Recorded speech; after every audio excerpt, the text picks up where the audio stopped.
It was about 5:45 in the morning, and my director of operations, my number 2 guy in the squadron, called and said, "Hey, sir, I'm sure you're tracking that there's a soccer team stuck in a cave in Thailand."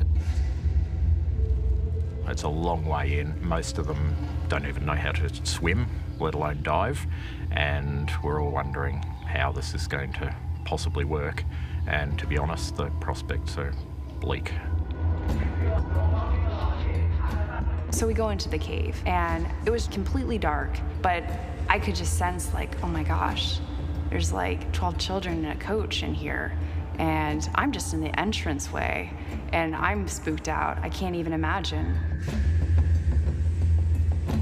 Talking to a lot of the experts that do cave diving as a hobby, we're like, man, this is one of the 5 most dangerous caves I've ever been in my career, and that was kind of, you know, the hair stands up on the back of your neck. The first thought is they're not going to get out. I mean, the kids, we've done recoveries before with live people, and it's all about panic underwater. I was always confident we could get them out. It was getting them out alive. Welcome to Four Corners. For more than 2 weeks, it seems the whole world has been transfixed by the extraordinary mission to save 12 boys and their soccer coach trapped in a flooded cave system in Thailand. What began as a local emergency grew into a full-blown international effort to rescue the 13, a battle against rising water and against time itself, with the impending wet season threatening to overwhelm the rescue effort. A global team of cave diving and logistical experts led by the Thais mounted one of the most remarkable rescue missions ever undertaken. Tonight, members of the heroic rescue team tell the story of what happened inside the cave over 18 long days. Members of the American, British and Australian teams have spoken to Four Corners about the complex and life-threatening operation and their elation at the result. Reporter Mark Willesee has our story.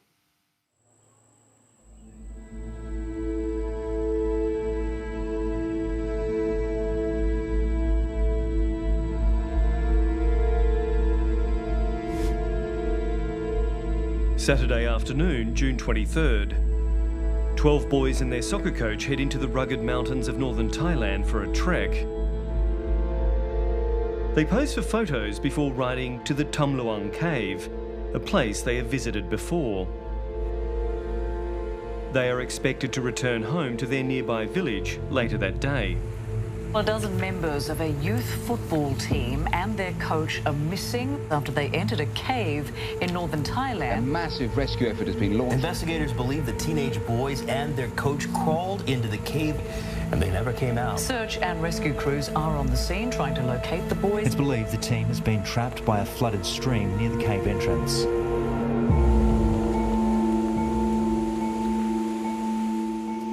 Within 24 hours of the boys going missing, a search operation is underway. The boys' bikes and backpacks are found near the entrance to the cave, which becomes ground zero in the search. Distraught family members gather.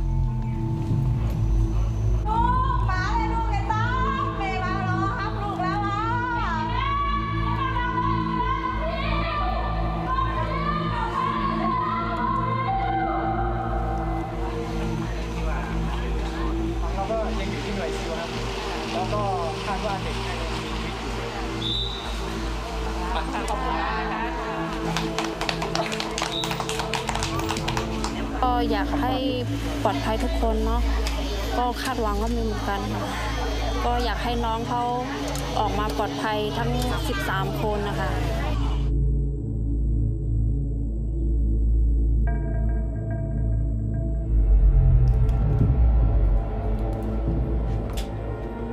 The Tum Luang Cave is a 10-kilometre-long limestone cave system with deep recesses and narrow passageways. Most of the year it's relatively dry, but when the monsoon comes, it quickly fills with water.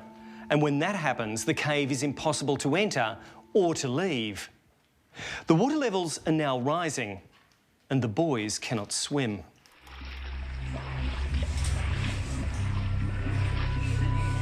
The night after the boys are reported missing, the Thai Navy's elite SEALs diving team join the search. Working around the clock in pitch darkness, they wade, swim and dive through the black waters.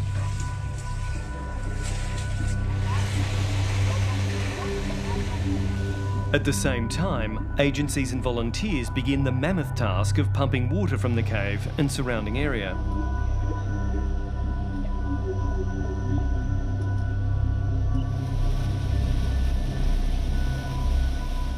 If they're in the right place, they could survive for 5-6 days. But the water now, the flood water is getting higher and higher. So it'll only be a point in time where this cave here, even the entrance, will close.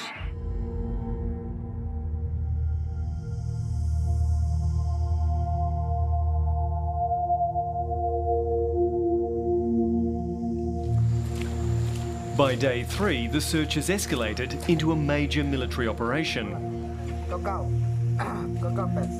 Hundreds of searchers scour the mountain for alternative entry points into the cave.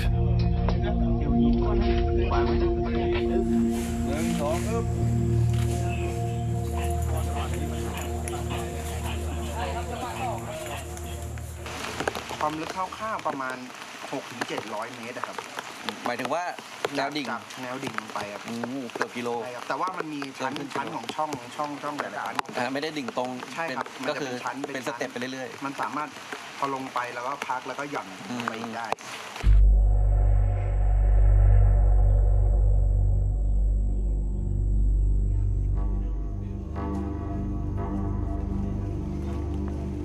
The hope is the boys and their coach have made it to a location clear of the rising water. คือพื้นที่เป้าหมายถ้าน้องๆว่าเป็นที่เขาเรียกว่าเป็นโถง3เป็นพัทยาบีชเนี่ยตอนนี้ยังไปไม่ถึงครับก็การดำเข้าไปเนี่ยขอเรียนทราบว่า1ถังเนี่ยไปประมาณ200เมตรครับแล้วระยะทางทั้งหมดก็ประมาณก็หลายร้อยเมตรอยู่แต่ทำอย่างเต็มที่ครับเราใช้การหมุนเวียนนะทำตลอดไม่ได้หยุดพัก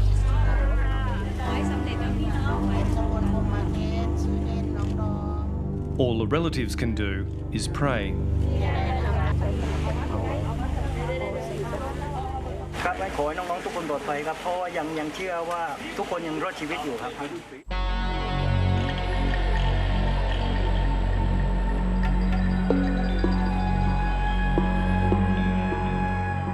After 4 days, there's still no sign that the boys are alive.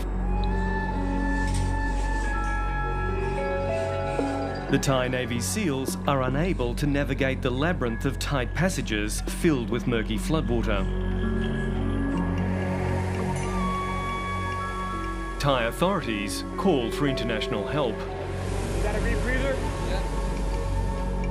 Yeah, so it was Wednesday morning. I was still at the house. It was about 5:45 in the morning, and my director of operations, my number 2 guy at the squadron, called and said, "Hey, sir, I'm sure you're tracking that there's a soccer team stuck in a cave in Thailand. Be ready, because we were being notified that we might head out." And I thought, awesome, that's exactly the type missions that we want to be called up for. The next thing I knew, we're all loading onto an MC-130. It's one of our aircraft, and we're flying to Thailand.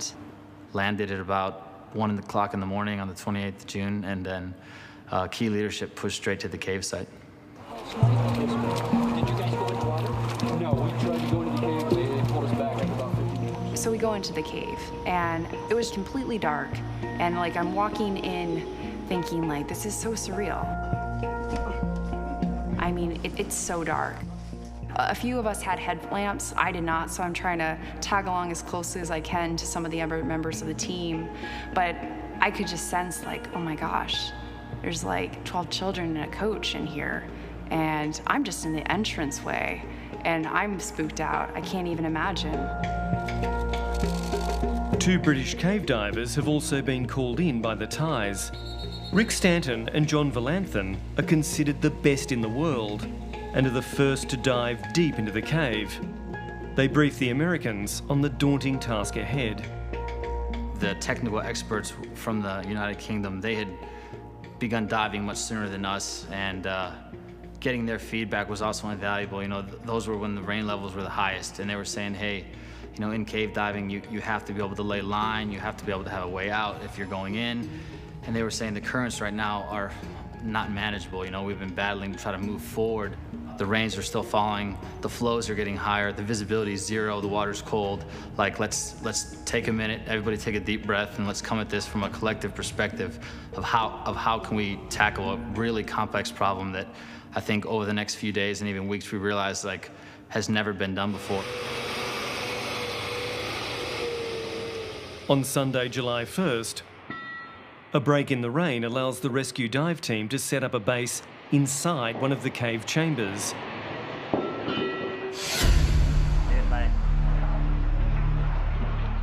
The British divers forge deeper into the cave. Far below the surface, they swim against strong currents for 1.5 kilometres. And then the moment that seems like a miracle. Almost 10 days since they first entered the cave. Yeah, but you can. How many of you? 13. Brilliant. Backpack is we go inside. No, not today. Not today. There's 2 of us. You have to dive. We are coming. It's okay. It's okay. Many people are coming. Many people. We are the first. Many people come. What day? Tomorrow. No. What day is it? No, Monday. Okay, but 1 week and Monday. You have been here 10 days. 10 days. You are very strong. Very strong.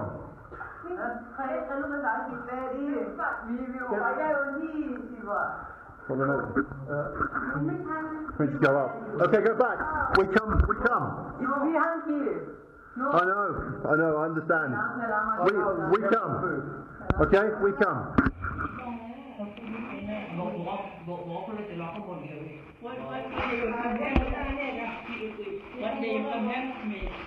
We come here. We have been diving for tomorrow. We hope tomorrow. The Navy SEAL will come tomorrow with food and doctor and everything.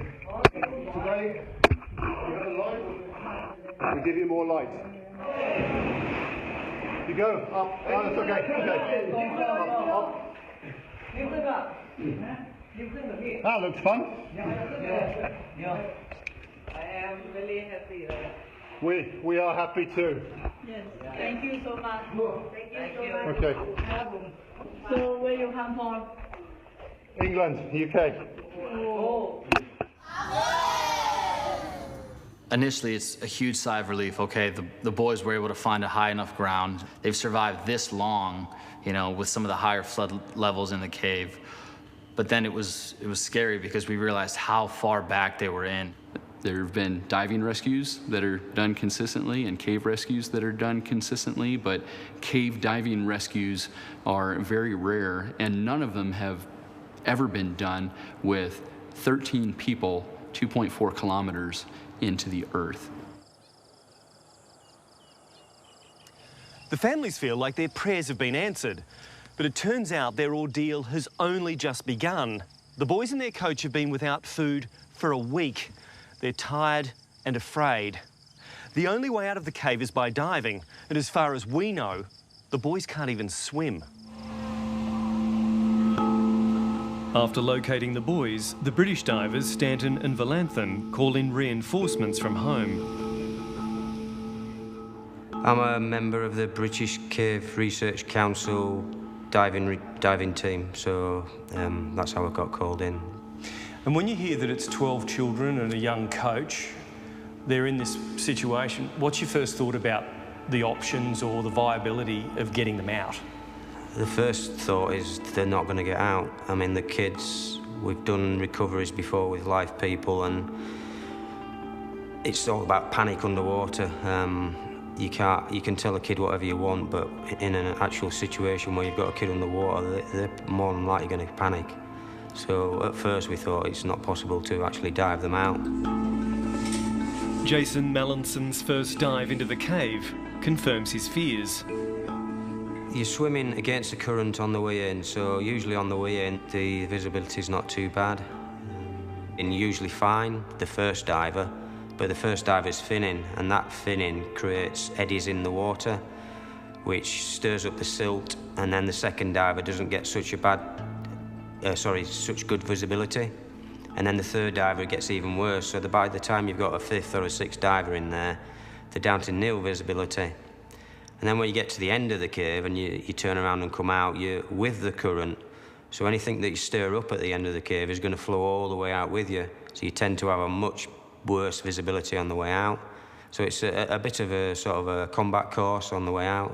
In sort of, sometimes you can only just feel the line, sometimes you can see a foot in front of you, other times it's just nothing, it's all by braille, and you're trying to remember all these line traps. So it's quite a sort of mentally exhausting experience to go there and back. It's a story of a human determination.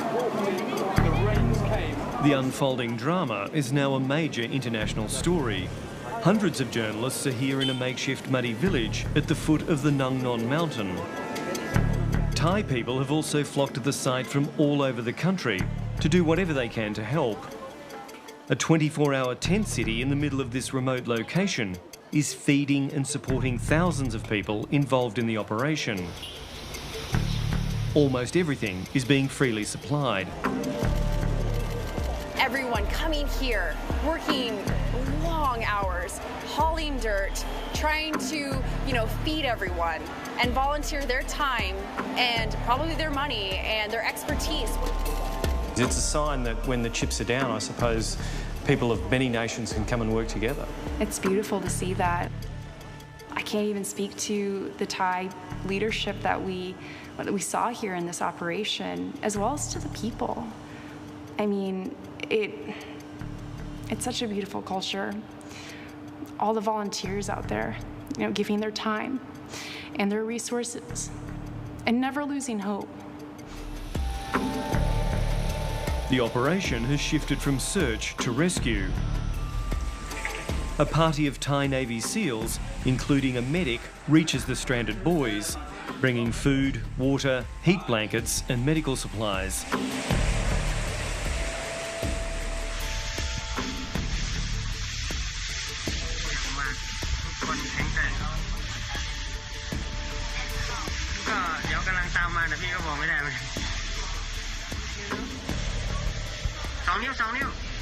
Surprisingly, they only have minor injuries.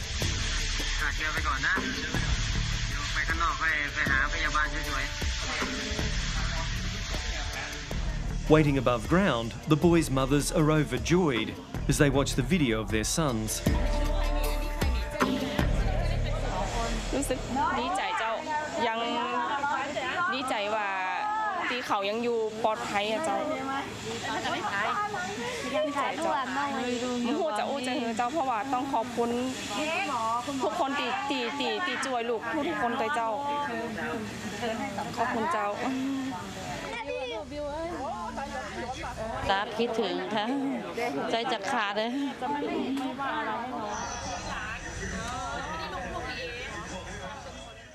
What's it like diving up there and seeing all these kids huddled there with their coach? The first time it was quite interesting. They all seemed, in good spirits. Where they were was quite a desolate place. They've nowhere to go but that chamber. They've got to go to the toilet there. They've got to eat there, so the smell's quite bad. It's quite warm. The first day, myself and Chris went through to orientate ourselves with the cave. We went and visited them and chatted with them. Like I say, they had the 4 Navy SEALs in there, so they had somebody to sort of look after them. We took them gifts in from letters and gifts in from the parents, and we brought messages back. So it's quite a good experience for them and for us to sort of, pass on messages from the outside world. While the nation and the world celebrate the boys' survival, rescuers grapple with the enormous challenge of how to get them out. The search for alternative entry points to the cave has proved futile. And we were trying to find any other way, because we knew the dive one was going to be the most dangerous, to find a way to get these kids out. We've had hundreds, if not thousands, of the Thai military that we're linked in with, and they're not finding any other access points along the side. And we found all the caving experts that we could, and they all confirmed, no, that there's one way in and out of this cave, and that's at the front entrance of it. There is no other option. The mission could not be more dangerous. The boys and their coach are 1 kilometre below the surface and 2.4 kilometres inside the notoriously treacherous cave. The hardest thing is just trying to portray in words, you know, without physically being in the environment, like what some of these guys were up against. And talking to a lot of the experts, like that do cave diving as a hobby, we're like, man, this is one of the 5 most dangerous caves I've ever been in my career. And that was kind of, you know, the hair stands up on the back of your neck. And then on top of that, we need to get a bunch of people out. And on top of that, the water's cold. And on top of that, it's muddy. You have zero visibility, so everything is feel. You know, you might have to reach around and feel through different stalactites or rocks. And then there's parts of the cave where the water really speeds up. You know, it goes from narrow to thin. And trying to fit through there and to deal with some of those flows becomes very dangerous. The option of leaving the boys where they are until after the monsoon season has been canvassed, but abandoned. Some of the divers had an atmospheric monitor that was showing oxygen levels getting less and less, which is a huge concern for us, because one of the options was, hey, let's leave them in there for 4 months. So then that was not looking like the best option. And then the food alone, you know, we were able to get with a group of, you know, Thai and British divers some food back, but it was about 100 meals. But for 15 people, you know, 13 to 15 people, that wouldn't last very long. And then just looking at like the cleanliness, the hygiene, if they were to have any sort of an infection, like, so a lot of those initial, let's maybe try to wait out this water for 3, 4, 5 months became kind of unrealistic courses of action.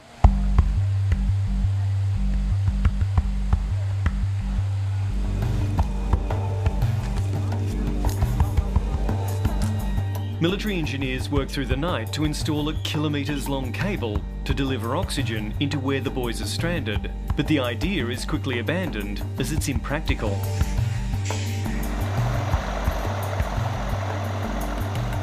Pumps are in action draining water out of the cave, but heavy rains are forecast, which could quickly submerge the entire system. This is just one of a number of pumps brought in to try and get the water level inside the cave down. Some have come from as far as the United States, and without them, the rescue mission would be infinitely more dangerous. The rain was still so much of a factor that every single pump was getting overwhelmed, and we were fighting Mother Nature trying to get this much water out. But it was really the understanding that the flow of water coming in and the lowering of the oxygen levels in chamber 9, that's what kind of forced us to a decision of, hey, we've got to do something now. A contingent of Australian police and army personnel has been on the ground since early in the search. But it's 2 veteran cave divers from Australia who will play a critical role. They were about to go on holidays. I'm all packed up, ready to go for a trip to the Nullarbor. Harry and I were on the way the next day, and so I had 45 minutes to head to the airport. So in that time I had to unpack everything that I had, reconfigure and get the gear that I needed for this trip and go. Dr. Craig Challen is a recently retired Perth vet. His friend Harry is Dr. Richard Harris, an anaesthetist from Adelaide. They have dived together all over the world. So we'd already been in contact with the British over the day leading up to this, and so we're broadly familiar with what was going on in the cave. And yeah, to be honest, not looking good at all. It's a long way in. You've got most of them don't even know how to swim, let alone dive, and we're all wondering how this is going to possibly work. And to be honest, the prospects are bleak. On Friday, July 6, as Harris and Challen arrive at the rescue site, there is a tragedy. News breaks that a former Thai Navy SEAL involved in the operation has died. Petty Officer Salman Gunan had left the Navy but signed up to join the search as a volunteer. Salman had been delivering air canisters along the route being used by the divers in the cave. In a cruel twist, he lost consciousness after running out of air himself on the return dive. การปฏิบัติงานมีความผิดพลาดเมื่อวานนี้พวกเราถ้าใครเห็นนะฮะพวกเรานั่งซึมกันทั้งค่ายนะฮะทุกคนเราไม่เคยรู้จักเขามาก่อนเป็นพี่เป็นน้องไม่เคยรู้จักแต่เขาเป็นหนึ่งในทีมเราเป็นหนึ่งในหมื่นกว่าคนที่เป็นทีมเราเขาเสียไปคุณสมานเสียไปเนี่ยเขามีภรรยานะฮะมีลูกเลี้ยงเราก็สงสารครอบครัวของเขานะครับเราก็นั่งซึมกันทั้งค่ายนะฮะเพราะฉะนั้นเราต้องมาปรับบทเรียนของเราพยายามเราไม่ให้มีเหตุการณ์อย่างนี้เกิดขึ้นอีกแต่ผมขออนุญาตใช้คำว่าพยายามนะฮะเราใช้ได้แต่เพียงคำว่าพยายาม Obviously, you hear about the death of Salman Gunan, the Thai Navy SEAL. Does that reinforce the dangers, the risks of this mission? There's absolutely no doubt that this is highly hazardous. Not so much for us, I mean, we can look after ourselves because this is what we do, but for everybody else involved, and like the Thai Navy divers who are very highly capable guys, but this is not the environment that they're used to and that they're trained for. Yeah, that was obviously a very sobering moment. We took a step back, we took an operational pause, we reassessed the risk that we were willing to accept, and at the same time we realized, okay, this doesn't change anything. We still have 12 kids and a coach in there. We still have to go forward and do this. So as tragic as that event was, and in my mind, he's absolutely a hero of the Thai people and of the world, it didn't slow us down any. If anything, our resolve was strengthened and like, hey, we're not gonna let his loss, be in vain. In the aftermath of the tragedy, the mood of the rescue changes. The short-lived elation after the boys were discovered has been replaced by a sense of crisis and grim determination. Everyone else was starting to see the same exact logic trail that was very quickly becoming to the point that the dive option was the only option. And the Royal Thai Navy SEALs were able to get an audience with the Minister of the Interior.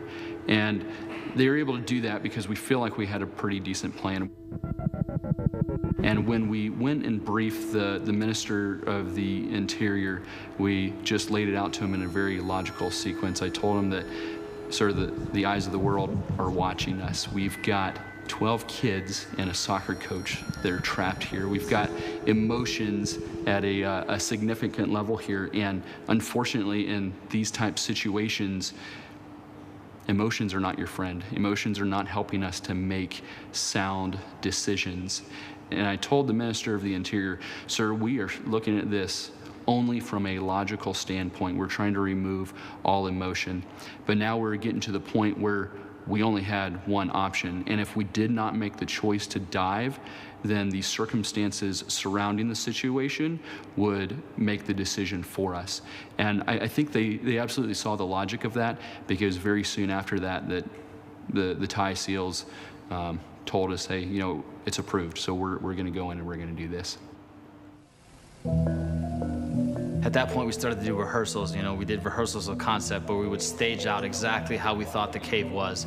We would have water bottles as tanks, and we would have them labeled, and we knew that our chances would be better if we started doing non-standard stuff like filling up a scuba tank but putting 80% oxygen in it instead of standard room air.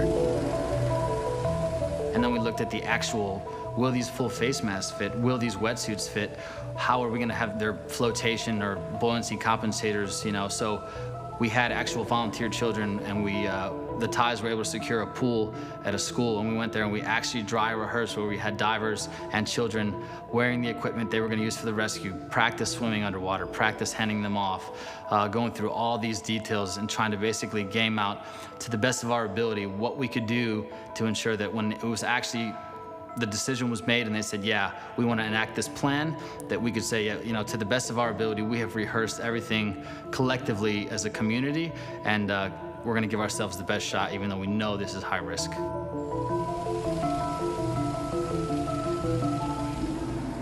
Did you have any role in preparing them for the journey out?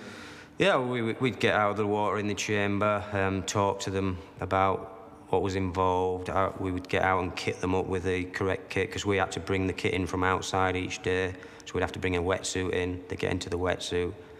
We put them in a buoyancy jacket, bring them down to the water, put them in the full face mask and check that the seal was good and make sure they were breathing okay. So we're fully involved in the whole operation. As preparations for the rescue move into their final stage, everyone's morale is boosted when letters written by the boys to their families and brought out by British divers are released. Taking the messages back from the children out. That must have given you a good feeling, because this is the first sort of contact they've had. Yeah, exactly. I mean, that was just impromptu. Nobody asked me to bring any messages out, but I had a wet notes pad, just a pad with waterproof paper, and I just thought, here, write a message to your parents, write it on this pad, and I'll take it out. So, we never knew what was going to happen. We never knew that we were going to get them out, so I thought it was important, at least for them, to be able to send a message out to the parents. Maybe just to put the parents' minds at rest, to say, I'm not doing too badly under the circumstances.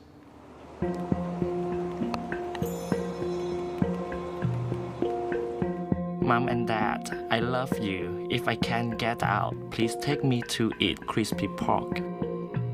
I am fine. It is a bit cold, but don't worry. Please don't forget my birthday. I am happy the SEAL team is taking care of us very well. I miss you all. I really want to get out so much. And this from their devoted coach, Ekapol Juntawong. Dear all parents, we are fine. The rescue team is taking care of us very well. I promise that I will take best care of the boys. Thanks for all your support, and I apologize to all parents. Please tell grandmother to make pork crackling with dipping sauce for me. I will go and eat when I get out. Love you all. Where they were at that time, at that moment, they were quite comfortable, but it was only myself and Chris that knew what was coming in terms of the weather. And, in a few days' time, it might not be so comfortable, but obviously we didn't say that to them. What did you think of the way those kids behaved and comported themselves? Really strong, composure.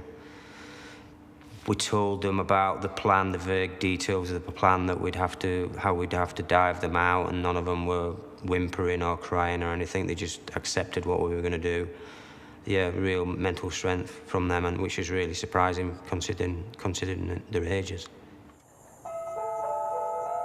Saturday afternoon, and Harry and I are going in to look at the boys and the coach and see what sort of state they're in, and very pleasantly surprised really about that. I mean, they're really keeping in good spirits. They've got the 4 Thai Navy SEALs in with them, and those guys just did a fantastic job of looking after the boys and keeping morale up.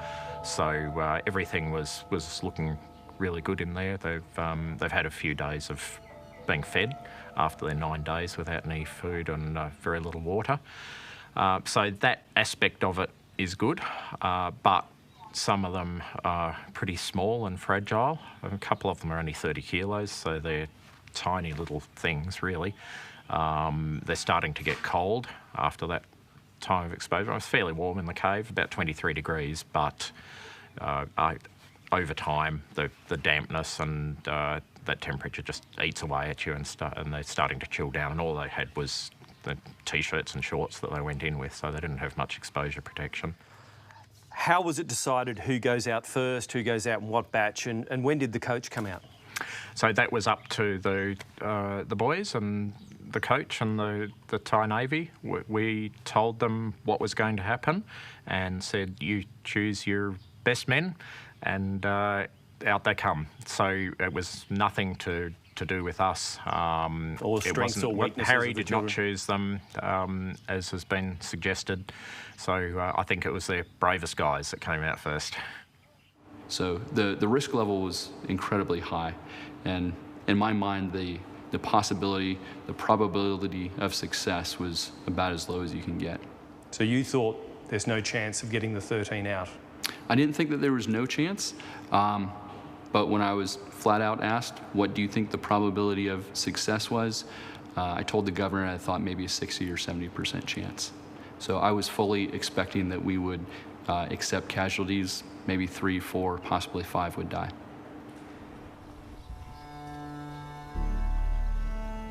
It's now Sunday the 8th of July. The 12 boys and their coach have been trapped for 15 days.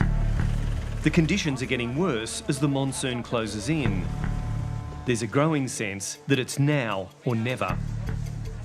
ความพร้อมถึงพีคสุดละวันนี้เราปฏิบัติการดีเดย์นะครับเมื่อ 10 โมงที่ผ่านมาเจ้าหน้าที่ดำน้ำผู้เชี่ยวชาญดำน้ำถ้ำจำนวน 13 คนนะครับได้เข้าไปปฏิบัติการเพื่อช่วยชีวิตน้องๆเขาออกมานะครับแล้วก็ซีลไทยอีก5 คนนะครับปฏิบัติโดยมีการ assignment ชัดเจนว่าเราจะเข้าไปอย่างไรแล้วก็จะกู้ชีพกู้ภัยน้องเขาออกมาอย่างไร What about you, given your experience in your own mind as a cave diver? Were you 100% confident they'd all make it out? How did you feel? No, the first operation, so it was a 3-day operation. The first operation, I was always confident we could get them out. It was getting them out alive. นะครับผบ.เหตุการณ์นะครับใช้คำสั่งนี้ตามกฎหมายนะครับก็ขอเชิญทุกท่านนะครับที่ไม่เกี่ยวข้องตามที่ผมได้ประกาศนะครับออกนอกพื้นที่ตั้งแต่เวลานี้นะครับตั้งแต่เวลานี้ The Thai authorities order anyone not involved in the rescue operation to leave the area. The media is moved 500 metres away from the operations centre. We're packing up everything. นะครับขอยืนยันว่าน้องทั้ง 13 คนมีความพร้อมทางด้านร่างกายสูงมากนะครับจิตใจสูงมากเด็ดเดี่ยวมุ่งมั่นทั้ง 13 คนรับทราบภารกิจที่เราจะปฏิบัติแล้ว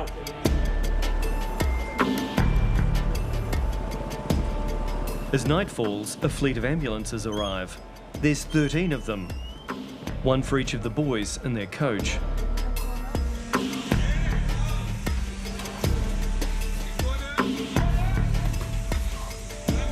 The task of bringing the boys out will be the responsibility of a team of 13 foreign divers and 5 Thai Navy SEALs.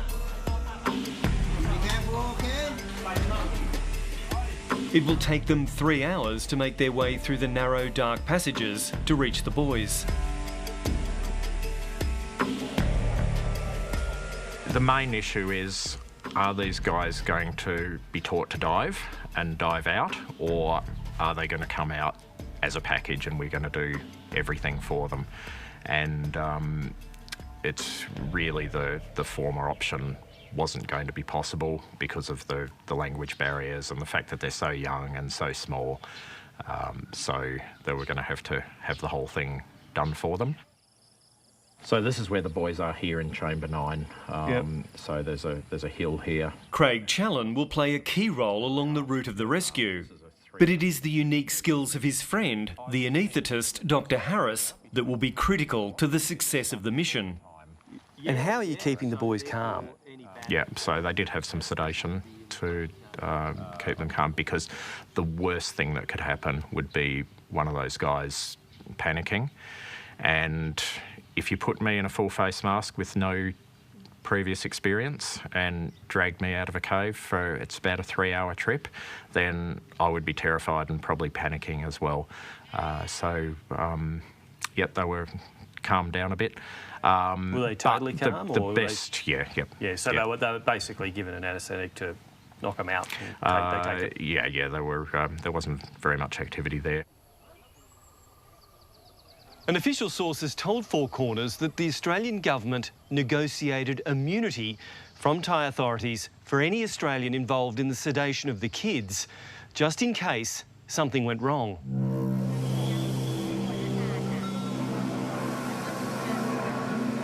The rescue operation is an incredible feat of planning and coordination. So we kind of divided the cave up to make it easier into 9 areas, right? 9 sections, the mouth of the cave, and then you came down into 1. And then we had chambers 1 through 3 that were a little bit larger and more technical with ropes. The really, really complicated spots were taken by British divers that were, you know, just extremely 30 years plus of experience. And we did that, you know, knowing that certain people have different strengths and expertises, and so that's kind of how we task organized the entire team. And there was upwards of 150 people, you know, from Chamber 9 to the entrance of the cave, all working as one big team with many different responsibilities.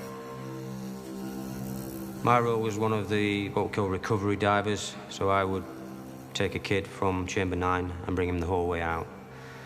So with the diving, we'd submerge with the kid, and it depending how the line laid, we'd either have them on the right-hand side or the left-hand side, either holding the back or holding the chest, either face here, depending if we were likely to hit the roof or not, or if we could see what was going on, we'd hold them out a little bit further.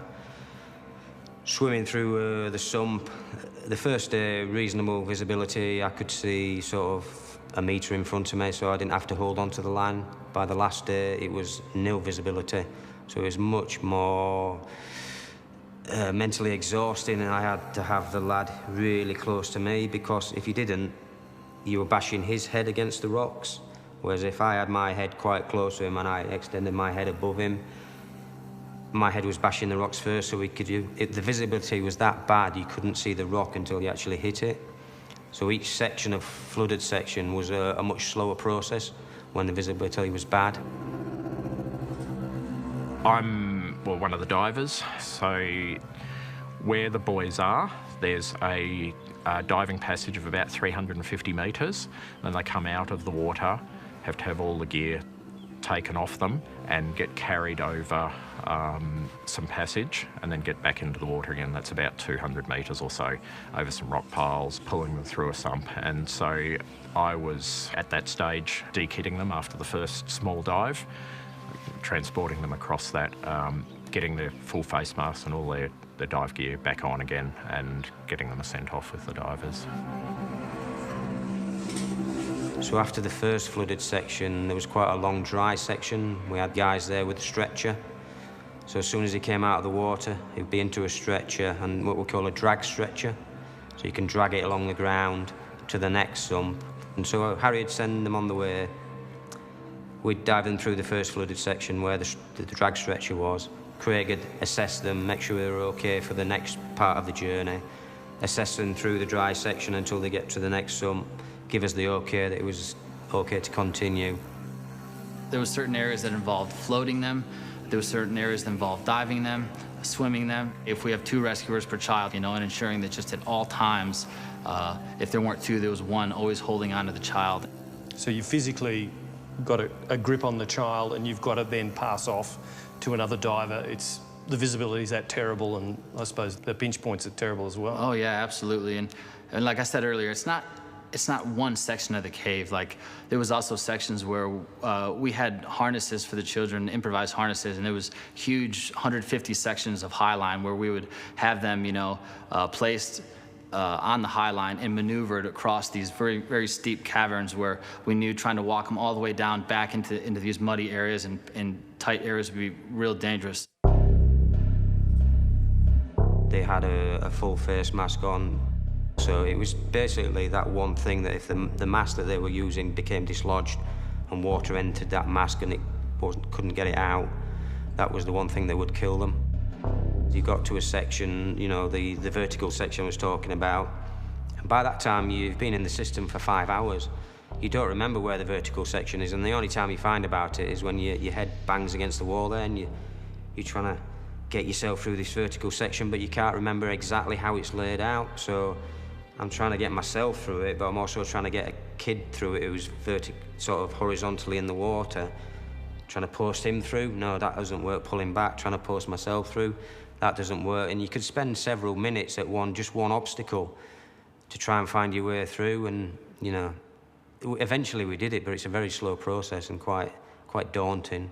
Did you feel in control the whole time, or were there I was in moments... control in terms of I knew I always could get myself out. I knew as long as I didn't. The main thing is you always got to keep in contact with that guideline. If you lose the guideline, you're in a lot of trouble. So I was confident of getting myself out. I was confident of not losing control of the line. I was confident of getting the kid out. I wasn't 100% confident of getting him out alive, because if we bashed him against a rock too hard and it dislodged that mask and flooded his mask, he was a goner. So that's why we had to be very slow and careful about not banging them against rocks.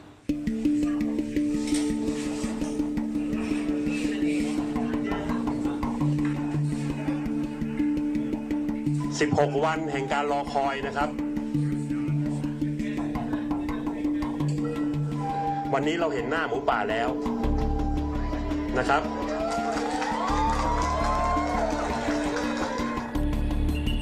แต่ปฏิบัติการวันนี้ประสบความสำเร็จมากกว่าที่คาดนะครับน้องคนแรกออกมาผ่านโถงของถ้ำและพ้นถ้ำตอนประมาณ 17:40 The news that the first 4 of the boys have been rescued and brought to safety is met with mixed emotions. As the anxious families watch and wait to learn who has been saved, for some there is elation, for others more anxious waiting. จะเป็นอะไรไหมเราก็คิดว่าเขาไม่เป็นอะไรแต่เราก็รู้แต่ไม่กล้าพูดคิดอยู่ในใจคนเดียวก็อยู่นิ่งๆเฉยๆโปโลก็ไม่ได้นะกินอะไรก็ไม่ได้เหมือนกัน Look, it was a pretty hard day, but we've had a fantastic outcome. They're all in hospital. They're all doing well, and we're trying not to get ourselves a false sense of comfort. And you know, it could all still go horribly wrong. And in fact, you know, in some ways, it'd be worse for everyone involved if we'd had some good outcomes and then it started to go wrong. So we're still pretty toey. At this stage, everybody's been diving for multiple days, and they're quite big days in the cave as well. So it's starting to get a little bit tired, ready for a rest, but we've got the pressure that we know the rain is coming. My concern was that we would become complacent, because yes, it was huge. I mean, we just hit a home run, 4 for 4. You can't get any better than that. But in my mind, the risk level didn't go down any at all. So it was a short celebration and then right back to staying focused, you know, staying professional and ensuring that we continue to drive on, because we knew that that was just a small success in an overall bigger mission. And we knew that if the rain got to levels where it was before, that the rescue operation would probably come to an end, because it would just be too risky, and at that point you're risking a lot of the health of the rescuers too, and so it was absolutely a race against time. Less than 24 hours later, the seemingly miraculous feat is repeated. After a second rescue expedition by a team of 18 divers, another 4 boys are brought safely out of the cave. Second day, when we had another 4 for 4, we pulled everybody aside and said, this does not change a thing. We are not going to lower our vigilance. We're not going to lower our attention to detail. If anything, I briefed to the UK dive team, hey, we've just gotten, after the second day, we've gotten 8 for 8. You guys are absolute rock stars. This is going to go down in history. With 8 of the boys out, only their coach and 4 others remain trapped. The dive teams are regrouping, re-equipping and re-energising, preparing for one final push. We've just heard in the last hour or so that the 9th and 10th boys have been brought out, and the news just coming through now is that the 11th boy is in the cave with 2 divers shepherding him through the narrow corridors. The 11th boy soon emerges, and there's news the coach is also free. As night falls, only 1 boy remains inside the cave. 3 Thai Navy SEALs and the Australian doctor Richard Harris are with him. They will stay until the very end. Obviously, being an Australian, I should ask you about Harry Harris. How did he perform? brilliant, really. He was the linchpin of the whole operation. Without him, we wouldn't have been able to do what we did. His bedside manner when he was there with the kids and that, talking to them, calming them down and stuff like that. He was the one that sort of sent them on the way, and we were just the transporters. So, yeah, he was the linchpin of the operation. Well, the news is filtering out unofficially at this stage that all 13 members of the wild boar soccer team are out of the cave, that this rescue mission has been an unrivalled success, that this is a miracle rescue.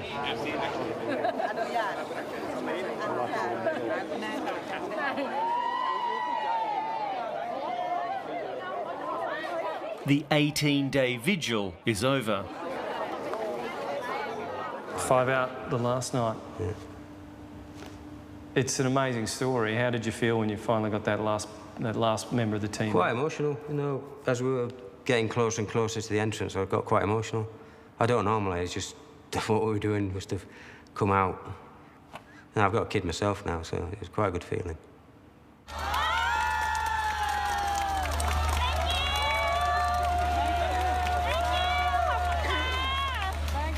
You know, you had the last group of people come out, and then we knew all 4 Thai SEALs came out, and everybody was all standing there around, 10 o'clock at night.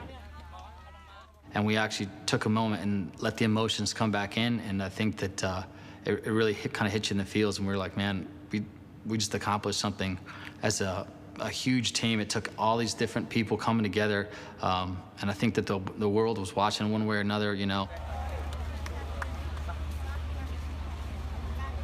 Enormous sense of relief. And this is when it's good for the divers, because we get to just walk out of the cave and go home. Everybody else still had a lot of work to do. The Thai Navy guys still had to swim out, so they were another 2 to 3 hours behind. The soccer team is safe, but there's a final moment of drama for the rescuers still inside the cave.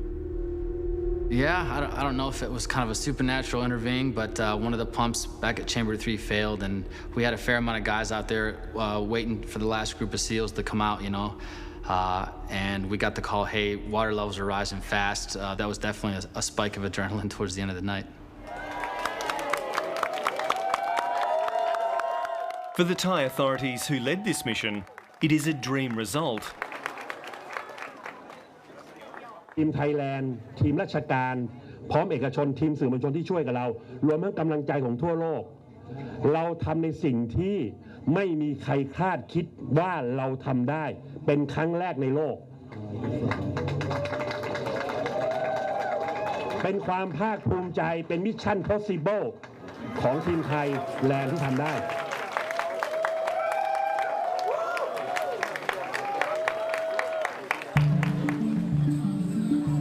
The 12 boys and their soccer coach are recovering in hospital, still seemingly unaware that the whole world has been watching. We went to the hospital to see them yesterday. It's a really good experience. Yeah, they're all sitting up and happy and eating. Words cannot describe how happy we were. Yeah, it honestly was not a result that we thought we would get. We thought there was a very real prospect that we would be doing body recoveries rather than live patient extractions from there. And as I say, I'm still pinching myself a little bit, wondering if that's really what happened. It does seem too good to be true. I remember when we were first here and some of our tough guys were saying, like, I don't even know if I could survive. Like, these are kids. And for me, it's like it just showcases these children's will to live, as well as to, the coach that provided that guidance. And yeah, I mean, these are some brave individuals, and I really do know that they're going to go down in history for the courage they showed. It's one of the most difficult and dangerous and risky things I've ever done. Not in terms of my own personal safety, but in terms of the people I was responsible for. I've never done anything as risky as that, and I don't think I ever will again. But it was the only option we had, and we took it. in a world full of bad news. How good is this? This is awesome. We're so incredibly overjoyed that not only is it a good news story, but at the end of the day, we got the kids back together with their parents, and that's what matters in my mind. Hello, I'm adult. Now I'm very fine. I'm very thank you so healthy. Thank you so much.